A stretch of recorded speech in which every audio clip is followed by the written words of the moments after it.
that good? Okay, I've never done a video like this before, and I'm just gonna do it. I want to talk about my comic. Where do I start?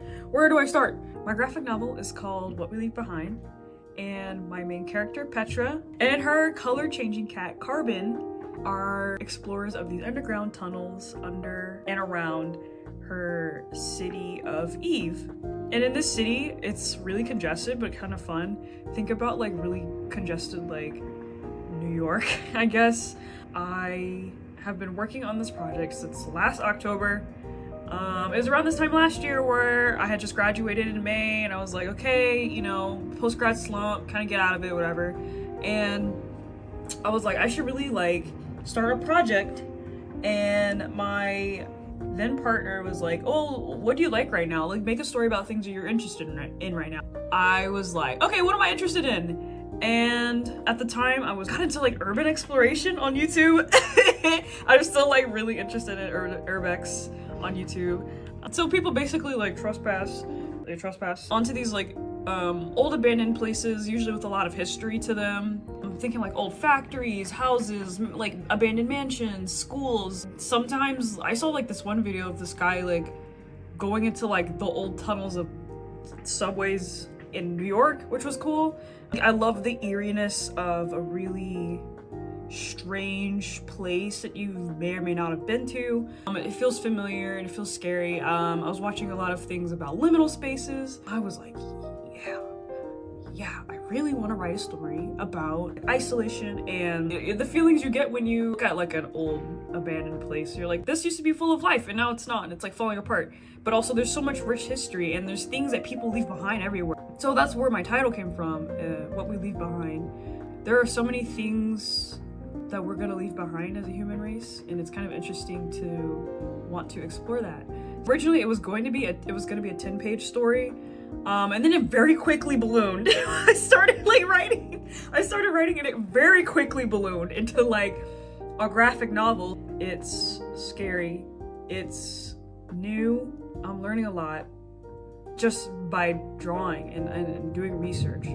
More things that I was inspired by when I was doing research for this project was soundtracks. Like music and sound was so important to me, and like dreariness of a space.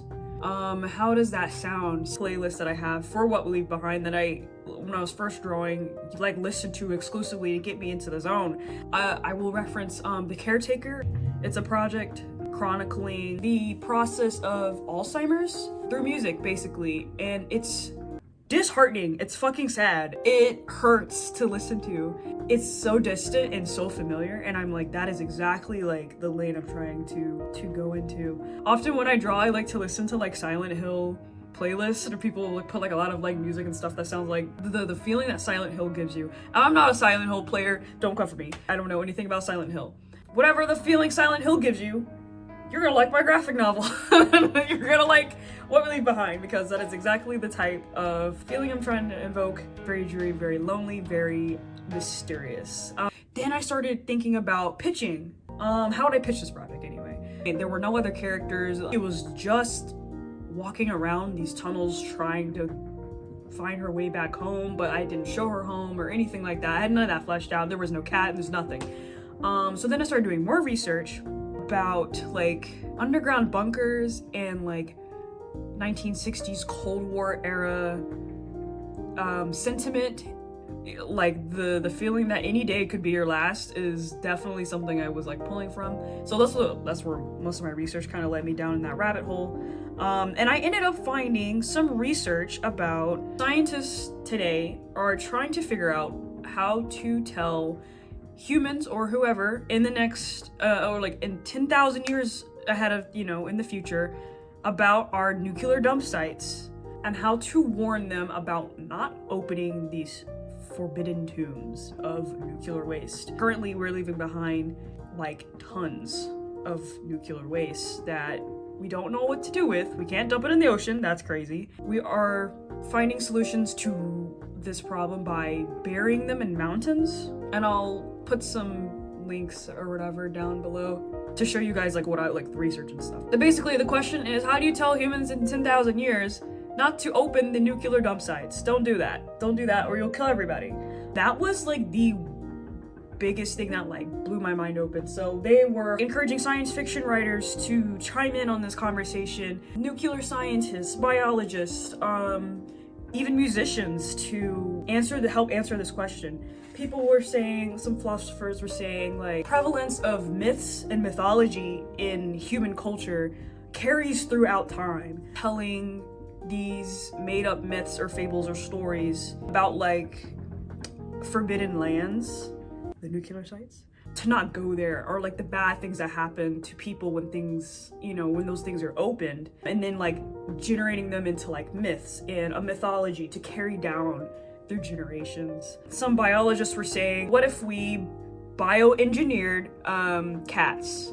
Throughout human history, cats have been very important. The Egyptians worshipped cats. Cats also keep away rats, which keep away disease. They're easily domesticated. They are just everywhere. Biologists were saying, okay, so let's assume that cats still have a really large part in human history 10,000 years in the future. What if you could bioengineer cats to change color upon encountering like radioactive material or radioactive like isotopes or particles? They call them ray cats, and there's like a small community of people that like make artwork for the ray cats and stuff like that here. Some philosophers were saying, okay, like let's take religion, right?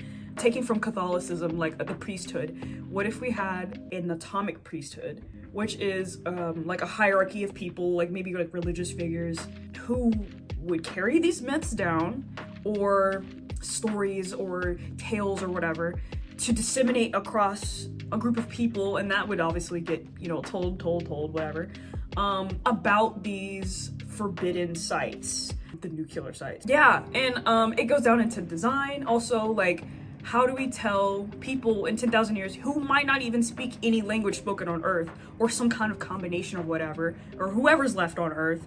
So they started coming up with like pictographs and pictograms, because pictures are something that's pretty universal between like all cultures. You can kind of understand a happy, sad face, like in any culture. Philosophers are thinking about the atomic priesthood. Biologists are thinking about bioengineered color-changing cats. Architects and designers are proposing is that along with these myths and these songs that are getting carried down through generations, you also are telling future generations about these sites that have large black spires and structures that invoke a sense of fear and a sense of doom and overall unease. It's like a deterrent, basically. So finding that information was fucking huge for me. That opened up my mind to so much stuff. So I'm playing with all of that information in my graphic novel. The atomic priesthood, the ray cats, the architecture, the myths, the music even. So that is what my graphic novel is about. Petra and Carbon get lost on a scrapping mission, and she ends up finding some kind of signal or code that starts to beckon her deeper down into these underground tunnels that are unexplored, which I'm calling the guts. And she starts to uncover that there is a larger mystery behind this signal that she's receiving, and it has something to do with her atomic sainthood in her city. Little does she know, but it's leading her down into one of these nuclear sites. I'm trying to answer the question, is what we leave behind right now enough? Are the things that we are doing right now going to help the people in the future? What is destiny? Is fate really predetermined? Is it predetermined, or is it made? Is a self-fulfilling prophecy real? Just because it was foretold so long ago? We all have a darker side to us. When you give in to those darker moments, is that who you are? These are questions I'm posing upon Petra. And these are like hard questions. I don't have answers to any of these. I hope to explore all of this stuff. It's interesting. It's very interesting. Writing is hard for me. It's straight fiction. Of all the things that I've written, my background is doing a lot of autobiographical things. I can pull from my experiences feeling lost right now as a 23-year-old in this ridiculous world, because Petra is lost in this world. I'm echoing my own sentiment in the real world through her. Not living like vicariously, kinda, because she's exploring like abandoned places. I want to do that, but I'm like way too scared to trespass. Asking about myself in this story. And I think these are things that a lot of people can relate to. What I'm hearing from other artists, and I think people who consume media in general, want to see original content. They want to see something fresh. They want to see something new. I am searching for the same thing. So I said to myself, why don't I just make the thing I want to read? This is strictly for me. If you also like it, fucking cool. I would hope you do. But if you don't, that's also okay. But this is a story for me because I'm trying to answer these questions for myself.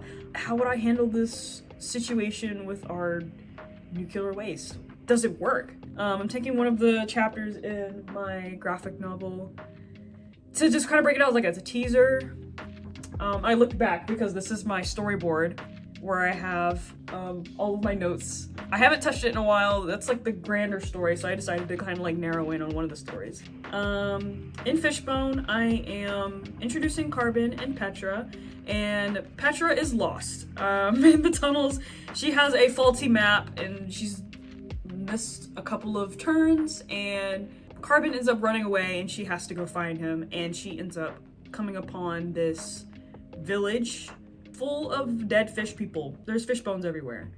And just before she can go scoop Carbon, because after she finds him in the village, she scoops him up. Before she can leave, there is one lone survivor, and he has one wish that he wants help fulfilling, which is to make a journey to bring in the next generation of guppies, basically. He's like the keeper of the village's genetic material, and he's the last one, so it's his duty to bring about the new generation. And then we embark on a small journey to fulfill that wish for him, and we start to uncover what happened and why he's the last one. And there's basically Fishbone. That's Fishbone right now, and I am hoping to finish this by the end of the year. So I'm using dip pen and ink. I will go over my tools and probably process in like another video. This is already super long. I want to push myself artistically with this project. I want to show myself that I can do long form projects. I can tell compelling stories, compelling and emotional stories. I'm hoping that you will join me on this process and this journey. And I want to get used to posting things on the internet. The internet is so scary and I don't like it. I'm also just making this for me. And I hope that you'll want to read it. Cool. I don't have a sign off. I don't have an intro. So yeah. Thank you. Goodbye.